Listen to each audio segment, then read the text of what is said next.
Hola a todos. Aujourd'hui, prenons le temps de découvrir un film fleuve qui en vaut la peine, Los Delincuentes. Si.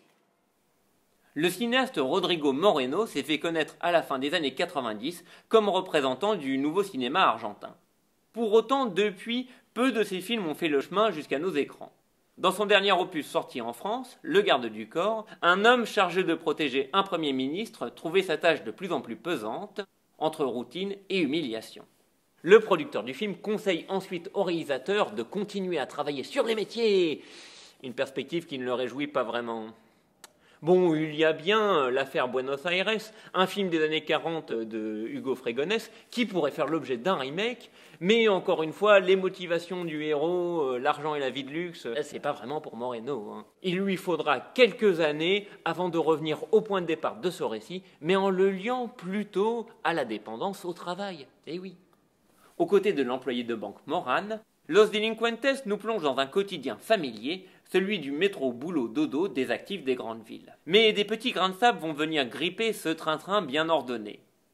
Et Morane va faire le choix de la liberté. Nous n'en dirons pas plus sur ce récit afin que vous gardiez le plaisir de la découverte. Les prénoms anagrammes des protagonistes, qui s'appellent Romane, Norma ou Morane, disent bien le caractère ludique de Los Delincuentes. Tour à tour, film policier, social ou romantique, cette œuvre somme tournée sur 3 ans et d'une générosité qui justifie pleinement ces 3 heures. Mais oui. Moreno donne libre cours à toutes ses envies de cinéma, nous invite à l'évasion et à l'errance, abandonne le réalisme au profit de la fable et de la poésie. Les chemins qu'il emprunte peuvent conduire aussi bien à Pedro Almodovar qu'à Éric Rohmer ou Robert Bresson.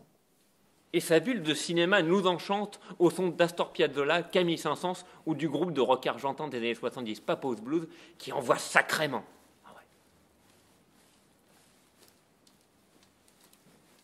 On quitte à regret, mais revigoré, cet appel à la liberté qui nous fait réfléchir à notre mode de vie. Et tout de suite... Pardon. Ah oui, il faut que je prenne. Allô ? Mesdames et messieurs, toutes les bonnes choses ont une fin et c'était ma dernière vidéo. Je vous remercie pour tous vos retours encourageants et je m'en vais de ce pas pour la Cordoba, en quête de liberté et qui sait, peut-être d'amour. Mais non, adios. Mais quoi ? Mais adios, mais n'importe quoi lui, mais non. Bon, à la prochaine fois, la bande-annonce du film. Non mais, c'est pas possible, mais je vais être moitié moins créatif maintenant, là. Et en plus, ce mec... il a accès à mon compte en banque. Oh là là, je crains le pire.